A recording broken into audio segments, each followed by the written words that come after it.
Hello everyone, welcome to my YouTube channel. My name is Oluwatobi and it feels great to finally be doing this after waiting for 4 years. You know I've always talked about this YouTube thing if you are one of the people in my close circle. On this channel, I'll be filming about faith, love, leadership, career, what I do in the development space and as an entrepreneur.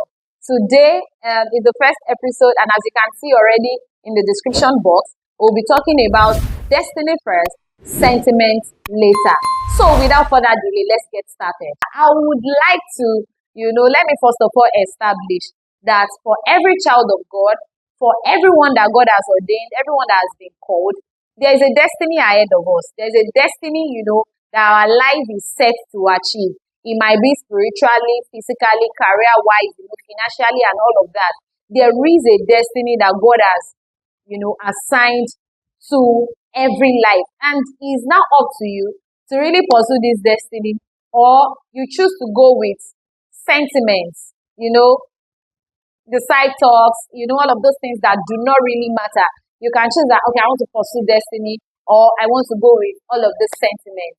Now, let me move further. Having established that there is a destiny, every one of us has been ordained for, let me move further by saying that there are people in your life, there are circumstances in your life, there are situations in your life that are waiting for you to take permission from them before you go ahead and pursue the destiny that God has really called you into. Now, I'm going to be explaining in this video using biblical examples and using physical examples, things that people, I have experienced to explain what I mean by destiny first and then sentiment later. Let me talk about Zelophehad daughters. Zelophehad daughters. If you are a Christian, you should, have read or have heard about the Zelophehad daughters. What happened?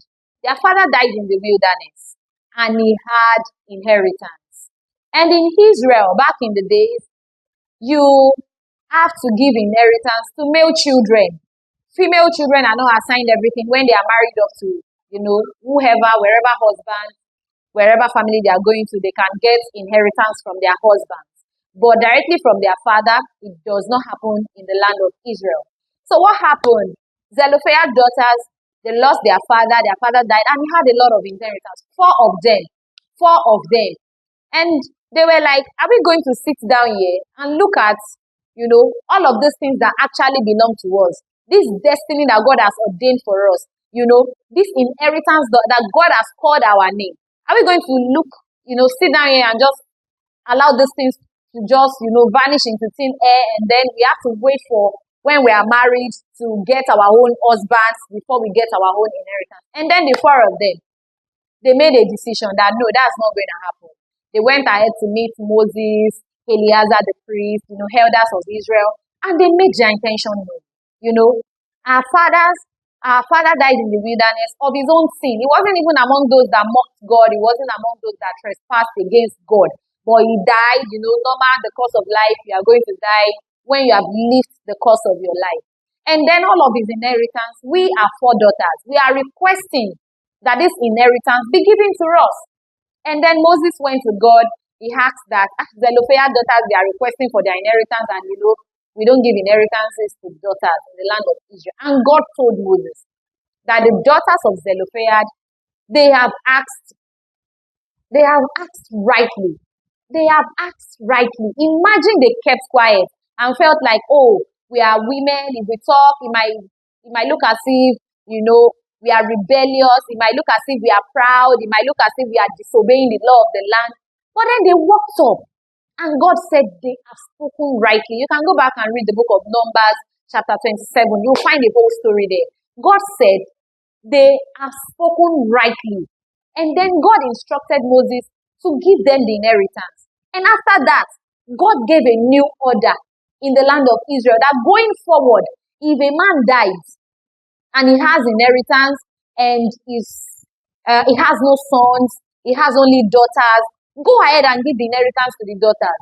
Amazing. When I read it, I was like, if these girls, women, ladies, did not speak up, that's the end. But because they spoke, God heeded their plight and even gave a new order going forward in the land of Israel. If there is anyone that died and does not have sons, give his inheritance to the children. Amazing. They went for their destiny. They went hard for their destiny. They did not consider what will Moses feel, how will the children of Israel feel, or how will other women, maybe their own father died and they kept quiet, how will they feel? Those are sentiments. There will be sentiments, there will be people, there will be situations around you that will be saying, no, don't go for your destiny. But if you are seeing this video, this is a call to action. You have to arise. Because nobody is coming to help you. Nobody is coming to save you. You have to arise and go for your destiny. Like I used to say, destiny first. Then we come back and talk about the sentiment. And even if there's no chance for us to talk about the sentiment, let me go ahead and pursue my destiny. That's one biblical example. Let me move on to the second one. The case of Jacob in the Bible. He left his father's house because of the rift between him and his elder brother. And he had to stay with Laban, his mom's brother. And he was there. He served for the first 7 years. He got Leah. He did not really want Leah. And then he got Leah. And then the second time he served and eventually got Rachel, the one he wanted. And at a point he was demanding, let me go. Like I said, there are people in your life that are waiting for you. You can't just walk out like that. You can't just go and be big. You can't just go and prosper. You can't just go and pursue that dream. You and who? You met some people here, we are not even aiming that high and you want to go that far. We have all of those people, all of those situations, all of those circumstances and all of that.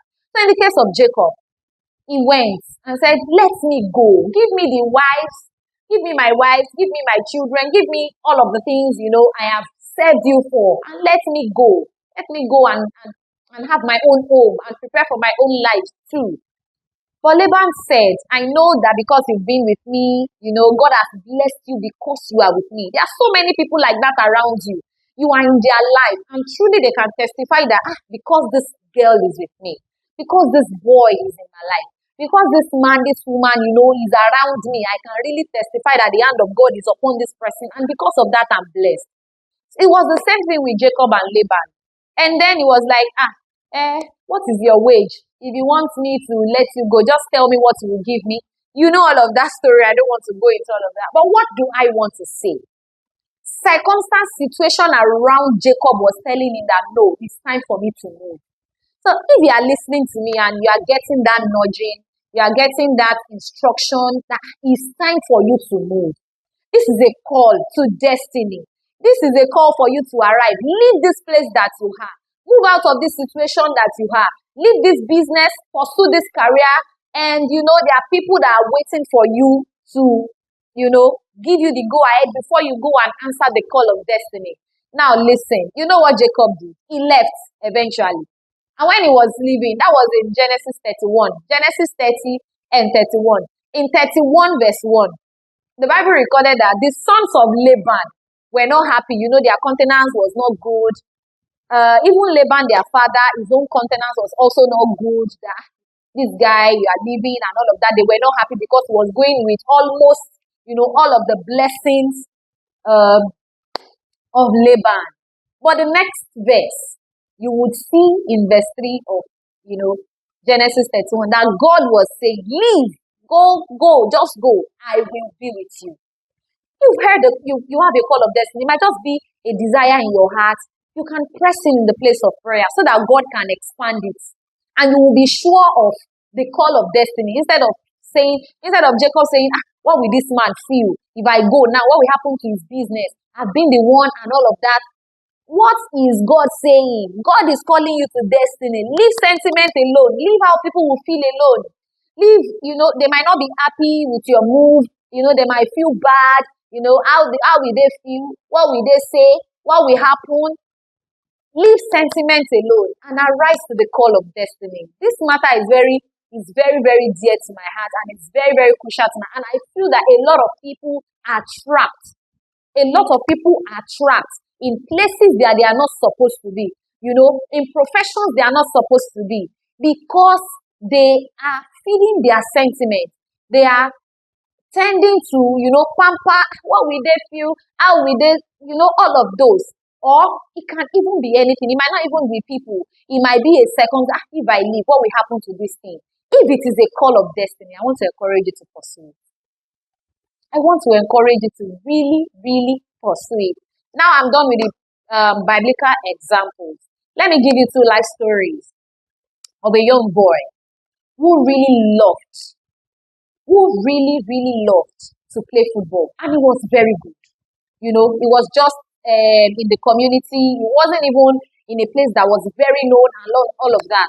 And he loved to play football. And then an international brand came into Nigeria and they saw him and they were like, oh, we want to take you out, and get you trained professionally, introduce you to a better network, maybe to their club or something like that. And he went and told his parents. And his parents were like, oh, no, you are not going. We don't do football. No, football is not the profession. That is, your mates are going for medical doctor, your this thing. And eventually, your mates, the parents were expecting him to come and say, I want to be an engineer and all of that. Eventually, he lost the opportunity. He lost the opportunity. It was a young boy. He was a young boy, and there was really not much he could do. Now we are talking about destiny. And we are talking about sentiments. In the church we attend, football, we can't come and say that football is a career.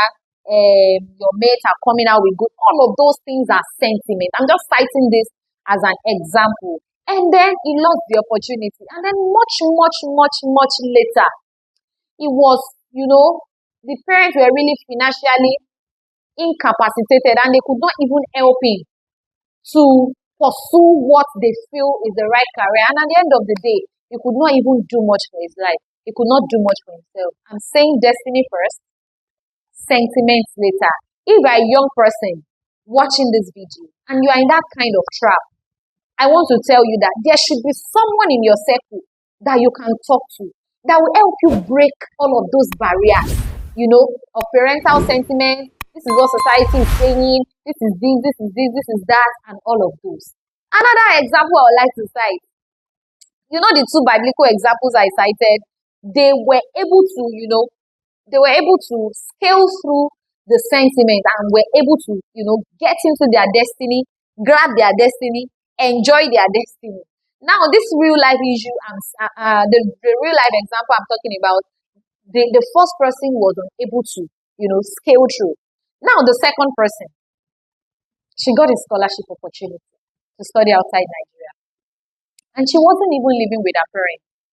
And then, what happened? The people she was living with at the time, they now started, you can't go, you can't do this, that. You are a girl child. We need to monitor you. Are there no schools in Nigeria? Who will go there? Who do you know there? And all of those. But this girl, she knew that this is my lifeline. If I lose this lifeline, there is every tendency I will not be able to make this opportunity again. What did she do? She fought for herself. She stood her ground. She was younger than every other person. She stood her ground and said, this opportunity, I'm going for it. Nobody is going to, I'm not backing out. Nobody is going to hinder me. And she went.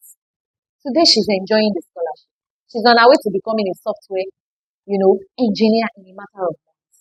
What am I saying? Destiny first. Sentiment later.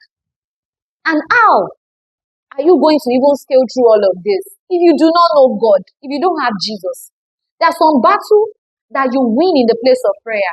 There are some battle you win on your knees. There are some battle you win because you have seen your identity in Christ Jesus. That's my charge for you on this my first video.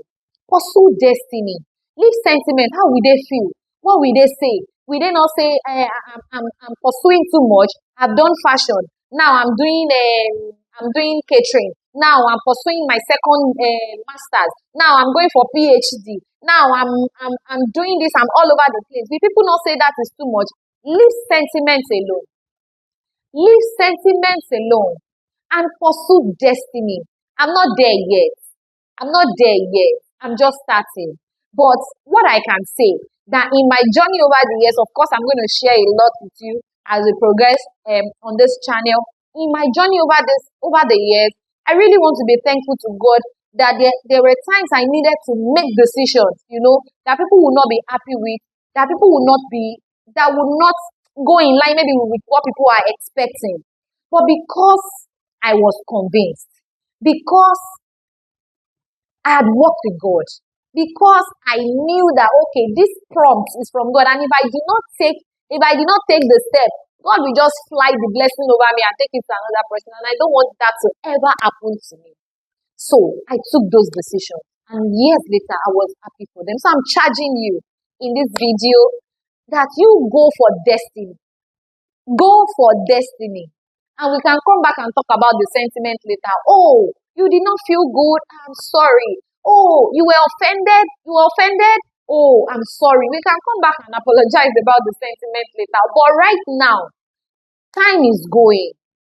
Time is going. The time of destiny is counting. And if you are not there, what will happen to every other destiny that's been attached to you? What will happen to them? Do you want them to languish because you want to go in the way of sentiment and not pursue your destiny? I'm very sure you don't want that to happen. I'm going to leave you with this. Destiny first, sentiment later. By God. By God.